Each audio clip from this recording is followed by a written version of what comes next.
ومن أظلم ممن افترى على الله الكذب وهو يدعى إلى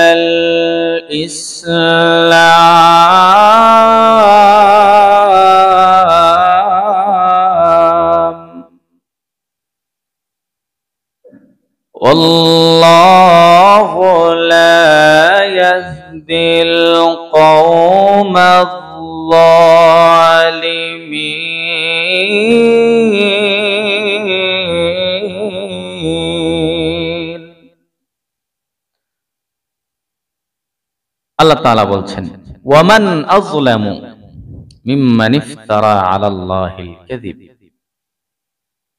ওই ব্যক্তির চাইতে অধিক পরিমাণে জালেম, অধিক পরিমাণে জুলুমকারী, অধিক পরিমাণে অত্যাচারী আর কে হতে পারে? আলাল্লাহিল কাযিব, যে আল্লাহ তাআলার ব্যাপারে মিথ্যা আরোপ করে। কথা বুঝছেন?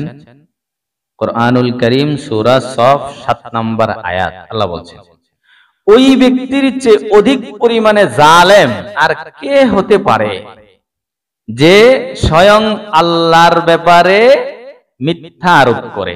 বুঝাইতে পারছি? এরপরে আল্লাহ বলছেন কখন মিথ্যা আরোপ করে? ওয়া হুয়া ইউদআ ইলাল ইসলাম, যখন তাকে ইসলামের দাওয়াত দেওয়া হয় তখন। বলেন কখন আল্লাহকে মিথ্যা আরোপ করে? কথা কয় না। যখন তার কাছে ইসলামের দাওয়াত দেওয়া হয়। নবীদেরকে আল্লাহ তাআলা পাঠাইছিলেন কিসের দাওয়াত দেওয়ার জন্য? কেউ কথা কয় না। কিসের দাওয়াত দেওয়ার জন্য? ইসলামের দাওয়াত দেওয়ার জন্য। নবীরা মানুষদেরকে কিসের দাওয়াত দিবেন? ইসলামের দাওয়াত দিবেন। নবীরা দুনিয়াতে নাই, নবীদের পরিবর্তে আলেমরা কিসের দাওয়াত দেয়? নিজেদের দিকে দাওয়াত দেয়। আজও পর্যন্ত কোন আলেম বলছে যে আমার ঘরে আসেন, আমার দলে আসেন, আমার পক্ষে থাকেন, আমার কথা বইলেন? কেউ বলে না। আমরা কার কথা বলি? ইসলামের কথা। ইসলামের কথা মানে কার কথা? জোরে বলেন কার কথা? আল্লাহর কথা। মানুষ যখন ইসলামের দাওয়াত দেনেওয়ালারা যখন ইসলামের পক্ষে দাওয়াত দেয়, মানে আল্লাহর পক্ষে দাওয়াত দেয়, তখন তারা আল্লাহ তাআলার ব্যাপারে মিথ্যা আরোপ করে। বুঝে থাকলে বলেন এমন মানুষ এই দুনিয়াতে আছে না নাই? যদি না থাকতো তাইলে আল্লাহ বলতেন না, ঠিক না? যুগে যুগে আল্লাহ নবী রাসূল পাঠাইছেন, নবী রাসূলগণ দাওয়াত দিয়েছেন। প্রত্যেক যুগের প্রত্যেক নবীর অনুসারীরাই আল্লাহ তাআলার এই দাওয়াত পাওয়ার পরে মিথ্যা আরোপ করেছে। কিভাবে? দাওয়াত মানে নাই। মিথ্যা আরোপ করা মানে কি? শুধু মুখ দিয়ে বলতে হবে? মুখ দিয়ে বলার নাম না।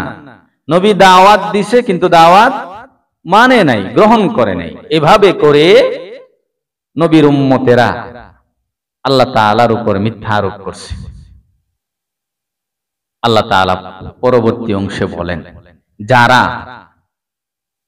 ইসলামের দাওয়াত পাওয়ার পরে, কোরআনের কথাগুলি শোনার পরে, আল্লাহ তাআলার পক্ষ থেকে তাওহীদের কথাগুলি শোনার পরে মিথ্যা আরোপ করেছে, দাওয়াতটাকে অস্বীকার করেছে, গ্রহণ করেনি, এদের কি পরিভাষাগতভাবে বলা হয়েছে জালেম। পরিভাষাগতভাবে কি বলা হয়েছে? জালেম।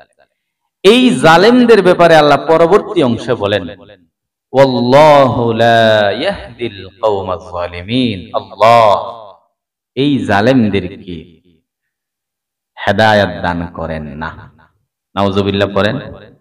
এইজন্য দেখবেন যারা অত্যাচারী, যারা জালেম, এরা দেখবেন জুলুম করতে করতে অনেক সময় অনেক ভালো কাজও করে। ঠিক না বে ঠিক? বুঝেন নাই কথা?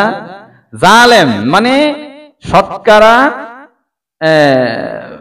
বেশিরভাগ সে অন্যায় করে, জুলুম করে, আর মাঝে মধ্যে উন্নত লেভেলের ভালো কাজও করে।